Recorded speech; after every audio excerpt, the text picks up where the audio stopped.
Morning students. बेटा this is your lecture number 6। By mistake हो गया था वो थोड़ा सा 6, 7 और इस तरीके से। ठीक है, हम अब सीरीज से चल रहे हैं। पिछला मैंने 5th डाला था, तो this one is 6th lecture. बीच में एक लेक्चर 6 के नाम से आपको और मिलेगा। ठीक है, तो डोंट गेट कंफ्यूज। तो बाई मिस्टेक हो गया था। ठीक है, आप जैसे सीरीज चल रही है वैसे ही चलिए। तो this is lecture number 6 and it's 5th of June. Okay, so in our previous section we have completed proteins. ठीक है, प्रोटीन्स में भी हमने फोल्डिंग ऑफ प्रोटीन्स देखी, लेवल ऑफ ऑर्गेनाइजेशन देखा। ठीक है ना। आज जो टॉपिक हम कर रहे हैं बेटा, छोटा सा टॉपिक बच गया है प्रोटीन का, that is different types of protein. ठीक है, आपकी एनसीईआरटी में यहाँ से बहुत ही कम दिया हुआ है, ना के बराबर है, बट कॉम्पिटिटिव एग्जाम में यहाँ से क्वेश्चन आता है। ठीक है ना, तो हमें थोड़ा सा इसको भी एक बार देख लेना है। नोट्स मैं आपको प्रोवाइड कर दूंगी, जल्दी से फटाफट हो जाएगा ये टॉपिक। फिर हम स्टार्ट करेंगे लिपिड्स। ठीक है, जैसे ही लिपिड्स आपका कंप्लीट होगा लगभग हाफ चैप्टर आपका हो जाएगा।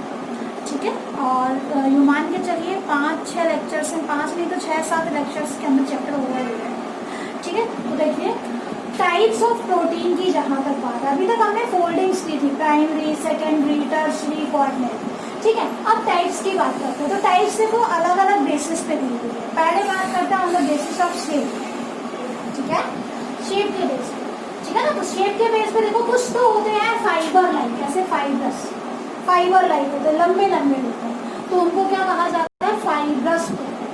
ठीक है, जनरली सेकेंडरी स्ट्रक्चर इनका ज़्यादा इंपॉर्टेंट रहता है, सेकेंडरी स्ट्रक्चर की फॉर्म में ही मिलते हैं। मतलब जितने भी एग्जाम्पल आपको मिलेंगे वो सेकेंडरी स्ट्रक्चर की फॉर्म में एग्जिस्ट करते हैं। ठीक है, जैसे कि कोलेजन प्रोटीन है, एक्टिन प्रोटीन है, मायोसिन प्रोटीन है, केराटिन प्रोटीन है, सिल्क फाइब्रोइन है। ठीक है, तो ये सारे किसके एग्जाम्पल हैं, fibrous protein. Next is globular protein. जब प्रोटीन इस तरीके से इंटरमिंगल होगी और होल स्ट्रक्चर बना ले ऐसे। ठीक है, अब आपने देखा था ये स्ट्रक्चर किसका था, ये 3 डायमेंशनल स्ट्रक्चर था। और इस टाइप का स्ट्रक्चर आपको कहाँ देखने के लिए मिल रहा था, आपको 3 डायमेंशनल जो है स्ट्रक्चर के अंदर देखने के लिए मिल रहा था। तो बेसिकली यहाँ पे tertiary structure is more important. ठीक है, होल होते हैं ये प्रोटीन, तो ग्लोबुलर प्रोटीन। ठीक है, और एग्जाम्पल है बेसिकली जैसे हिस्टोन प्रोटीन हमने देखे। ठीक है, जो आपके डीएनए की बाइंडिंग में हेल्प करते हैं। इंसुलिन हो गया, इसके अलावा एल्ब्यूमिन प्रोटीन, एग के अंदर जो होता है albumin protein, haemoglobin, globin protein. ठीक है, myoglobin, gluten of wheat, wheat के अंदर जो ग्लूटेन प्रोटीन होता है। तो all are globular by shape. Shape कैसी होगी बेटा इनकी, ग्लोबुलर होती है। आगे बात समझ में। ठीक है, इसके साथ साथ अगर हम बात करें कंपोजिशन के बेस पे, ठीक है, कंपोजिशन के बेस पे अगर हम देखें प्रोटीन्स कितने टाइप के हैं, तो पहले देखो सिंपल प्रोटीन्स होते हैं, मतलब इनके अंदर सिर्फ अमीनो एसिड है और कोई कंपोनेंट नहीं है, सिर्फ और सिर्फ अमीनो एसिड। ठीक है ना, तो they are formed of amino acid only and they are not coagulated by heat से कोगुलेशन नहीं होती।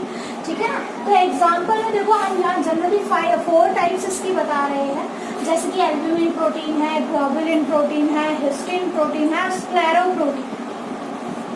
Albumin protein generally by nature neutral होते हैं। न्यूट्रल में आपको 2 याद करने हैं, एल्ब्यूमिन और ग्लोबुलिन। एल्ब्यूमिन कहाँ मिलेगा आपको, एग के अंदर मिलता है। ठीक है, और सॉल्युबल इन वाटर होता है। ठीक है, इसके साथ साथ ये आपको जो है ब्लड के अंदर भी मिलेगा। एग वाइट में आपको एल्ब्यूमिन प्रोटीन मिलता है। ठीक है, ब्लड के अंदर भी एल्ब्यूमिन प्रोटीन होता है। ठीक, ग्लोबुलिन प्रोटीन जो है न्यूट्रल होता है बाय नेचर और it is also not soluble in water, ये पानी में नहीं घुलता। ठीक है, तो जितनी भी एंटीबॉडीज होती है हमारी इम्यूनोग्लोबिन होती है। ठीक, इसके साथ साथ हिस्टोन प्रोटीन है, वो बेसिक होते हैं बाय नेचर। ठीक है, पानी में सोल्यूबल होते हैं और न्यूक्लियोसोमल प्रोटीन इसका एग्जाम्पल है। ठीक, एंड स्क्लेरो प्रोटीन क्या है बेटा, स्क्लेरो प्रोटीन एक स्पेसिफिक टाइप की प्रोटीन है जो सिर्फ और सिर्फ एनिमल वर्ल्ड के अंदर मिलता है। ठीक है ना, और generally not found in water, not soluble in water. ठीक है, एंड फाउंड इन एनिमल होता है। तो जैसे आपका कोलेजन प्रोटीन हो गया, केराटिन प्रोटीन हो गया, इलास्टिन, ये क्या है, सिर्फ एनिमल में मिलेगी। ठीक है, तो these are basic different types of protein. आगे बात समझ में।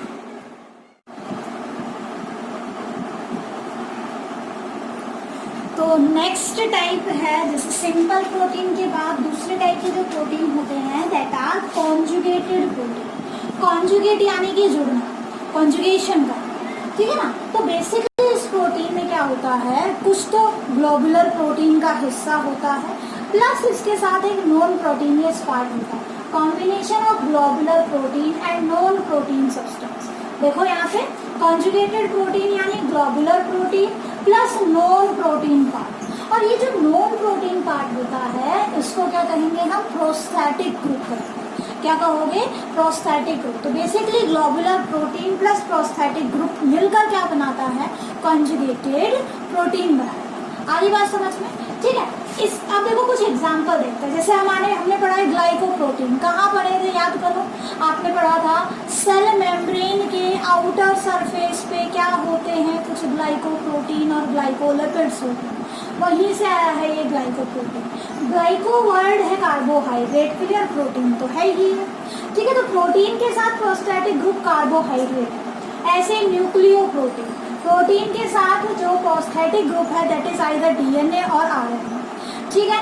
ऐसे ही अगर हम बात करें लाइपोप्रोटीन तो लिपिड प्लस प्रोटीन, ठीक है। क्रोमोप्रोटीन, क्रोमोवर्ड किसके लिए, पिगमेंट के लिए। तो कोई प्रोटीन के साथ कोई पिगमेंट मॉलिक्यूल जुड़ा हुआ दैट इज क्रोमोप्रोटीन, ठीक है। और फ्लैवोप्रोटीन, जब फ्लैविन ग्रुप जुड़ा हुआ है प्रोटीन के साथ, ठीक है। इस तरीके से फोस्फोप्रोटीन, फॉस्फेट प्लस प्रोटीन, नाम से ही पता चल रहा है। तो यहाँ पे हम प्रोस्थेटिक ग्रुप क्या होगा, फॉस्फेट होगा, ठीक है। मेटैलोप्रोटीन यानी कि मेटल प्लस प्रोटीन, तो प्रोस्थेटिक ग्रुप क्या हुआ यहाँ पे, मेटल हुआ।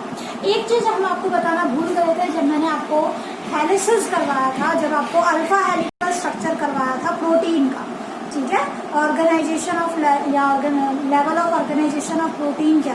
तो देखो अल्फा हेलिक्स के अंदर हमेशा राइट हैंडेड हेलिसिस बनते हैं, ठीक है। राइट हैंडेड हेलिसिस बनेंगे यानी कि जो आप हेलिक्स बनाओगे वो राइट हैंड डायरेक्शन में घूमना चाहिए, लेफ्ट हैंड डायरेक्शन में नहीं घूमना चाहिए।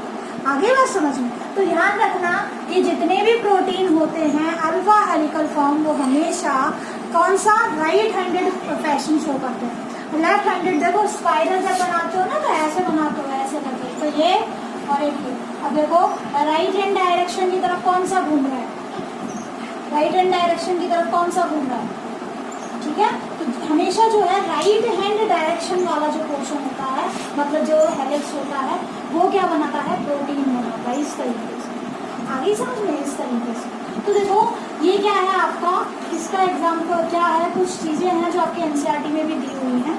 नेक्स्ट देखो ऑन द बेसिस ऑफ, ये तो टाइप होगी क्या, किस बेस पे, कंपोजिशन के बेस पे, ठीक है ना। नेक्स्ट टाइप जो हम डिस्कस कर रहे हैं वो आयोनिक नेचर के बेस पे है। किसके बेस पे है, आयोनिक नेचर के बेस पे। और आयोनिक नेचर के बेस पे देखो बेटा दो टाइप के प्रोटीन्स होते हैं, ठीक है ना, on the basis of ionic behaviour, ठीक है। आयोनिक बिहेवियर के बेस पे या तो वो क्या करेंगे, एसिडिक बिहेवियर शो करेंगे या वो बेसिक बिहेवियर शो करेंगे। बेसिकली यूँ देख लो, जनरली आप देखो ऐसा प्रोटीन जिसमें एक से ज्यादा कार्बोक्सिलिक ग्रुप, मतलब ऐसे अमीनो एसिड हैं जो एसिडिक है, ठीक है। ऐसा प्रोटीन जिसमें एसिडिक अमीनो एसिड ज्यादा अमाउंट है। एसिडिक के एग्जाम्पल कौन से बताए थे, एस्पार्टिक एसिड और ग्लूटामिक एसिड, है ना। जो अमीनो एसिड आपको बताए, भाई प्रोटीन किससे बना है, अमीनो एसिड से, ठीक है। और अमीनो एसिड में क्या है, अमीनो एसिड फिर हमने टाइप की थी कि कुछ अमीनो एसिड एसिडिक होता है, कुछ अमीनो एसिड बेसिक होता है, ठीक है। अब प्रोटीन के अंदर अगर एसिडिक अमीनो ग्रुप ज्यादा है on the basis of ionic nature, ठीक है।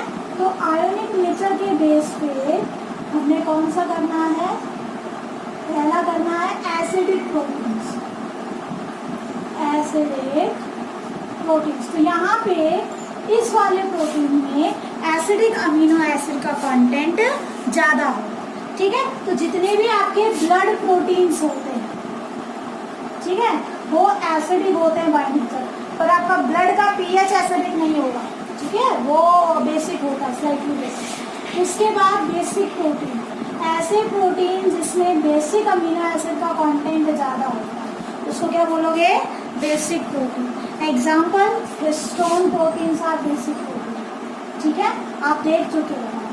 क्योंकि स्टोन में आर्जिनिन और लाइसिन ज़्यादा अमाउंट में होते हैं, जो कि बेसिकली क्या है, बेसिक है बाय नेचर, जनरली क्या है, बेसिक है बाय नेचर। आगे बात समझ में। नेक्स्ट जो टाइप है on the basis of functions, ठीक है, नेक्स्ट टाइप कौन सी है, on the basis of functions.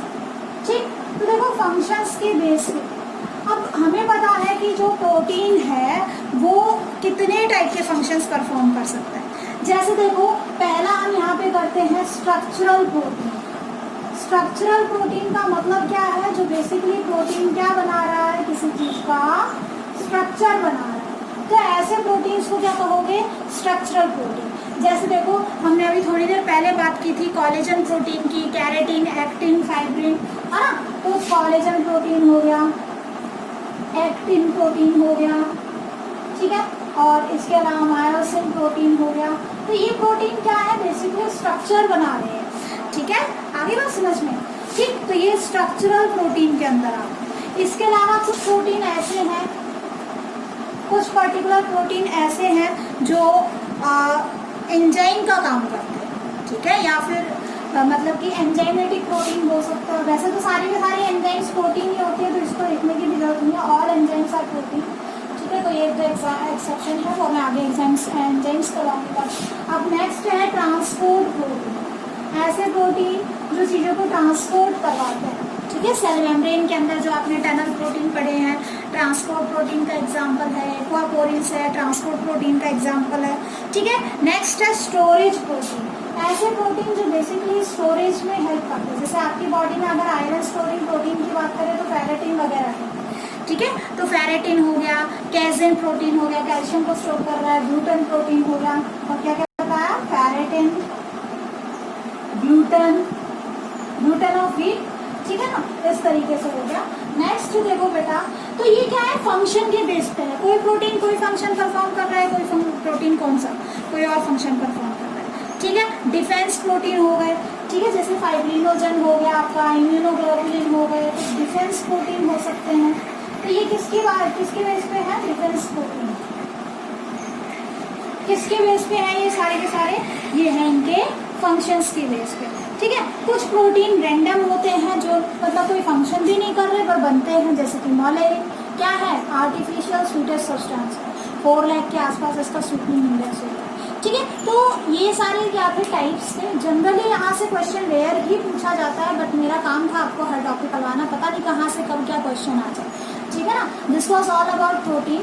Let's begin with lipids. आज थोड़ा सा पोर्शन लिपिड्स का कर लेते हैं, कल हम लिपिड्स कंप्लीट करते हैं, ठीक है।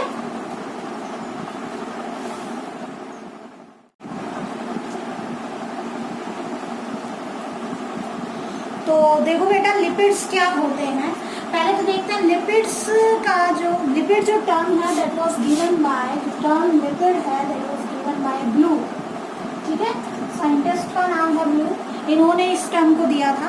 अब देखो जनरली हम इसकी डेफिनेशन कैसे देते हैं, तो they are fatty acid esters of alcohol, ठीक है, क्या है, they are fatty acid ester of alcohol. क्या मतलब है ये, इसका मतलब होता है कि इसमें फैटी एसिड भी होगा, ठीक है, अल्कोहल भी होगा, ठीक है ना, मतलब कि जो एस्टर फॉर्मेशन हो रही है वो अल्कोहल के साथ होगी। आगे बात समझ में। तो देखो fatty acid esters of alcohol, इसको हम बाई फॉर्मूला समझेंगे क्या है इसका मतलब, ठीक है। तो बेसिकली देखो अगर ये फैटी एसिड है तो ऑब्वियसली क्या है, इनसॉल्युबल इन वाटर है, ठीक है। इसको मैं इस लाइन को मैं अभी अच्छे से समझाऊंगी आपको, 2 मिनट वेट करो। देखो फैट लिपिड है तो जस्ट क्या है, फैट के बराबर है, वैक्स जो आपने देखा है उस टाइप की चीज़, ठीक है ना। तो obviously they are insoluble in water, ठीक है। बट अगर ऑर्गेनिक सॉल्यूएंट की बात करें, but soluble in organic solvent, कोई भी ऑर्गेनिक चीज है उसके अंदर क्या है, यह आसानी से घुल जाता है, सॉल्युबल, ठीक है ना। तो देखो इसीलिए हमने देखा लिपिड क्या है, माइक्रोमोलिक्यूल है या मैक्रोमोलिक्यूल, पहले तो मुझे ये बताओ। लिपिड्स आर मैक्रोमोलिक्यूल, ठीक है, सॉरी लिपिड्स आर माइक्रोमोलिक्यूल। क्या है लिपिड्स, माइक्रोमोलिक्यूल होते हैं, इनका जो वेट है लेस देन 1000 डेल्टन्स के बराबर हो, मतलब लेस देन 1000 डेल्टन। लेकिन फिर भी आपने देखा था कि जब हमने इसको जो है सेल को ट्राइक्लोरोएसिटिक एसिड के साथ मैशअप करते हैं और उसको जो है फिर एक उससे फिल्टर पेपर से पास करते हैं, सॉरी चीज़ पेपर से क्लॉथ से पास करते हैं, तो क्या होता है कुछ पोर्शन ऊपर रह जाता है जिसको हमने क्या नाम दिया था, रिटेंटेट, और नीचे जो होता है दैट इज फिल्ट्रेट। तो ये रिटेंटेट में रह रहा था, छोटा होने के बावजूद भी रिटेंटेट में था। आंसर क्या है, because they are insoluble in water. ठीक है, ये एसिड इनसॉल्युबल है, that's why they remain in the retentate. But वैसे क्या है, दे आर माइक्रोमॉलिक्यूल, बायो माइक्रोमॉलिक्यूल्स की कैटेगरी में आते हैं। इनकी पॉलीमराइजेशन नहीं होगी। ठीक है, मोनोमर्स तो होते हैं बट वो मोनोमर्स यूँ नहीं कह सकते कि मोनोमर्स से पॉलीमराइजेशन होती है, वो खुद ही बहुत बड़े मॉलिक्यूल्स हैं। तो हम उन्हीं मोनोमरिक यूनिट्स की बात करें, पॉलीमर नहीं बनेगा इससे। ठीक है, तो लिपिड्स के बारे में दो चीज़ें आपने याद रखनी है, तो इससे पॉलीमर नहीं बनता, और दूसरा they are bio micromolecules but present in the retentate. ठीक है, अब देखो लिपिड्स का बेसिकली अगर हम बात करें इसके स्ट्रक्चर, ठीक है, तो ये कार्बन हाइड्रोजन ऑक्सीजन से बना हुआ होता है, लेकिन यहाँ पे जो ऑक्सीजन है, ठीक है, वो क्या होती है, बट यहाँ पे जो ऑक्सीजन है वो हाइड्रोजन और कार्बन के रेस्पेक्ट में बहुत ही कम होती है।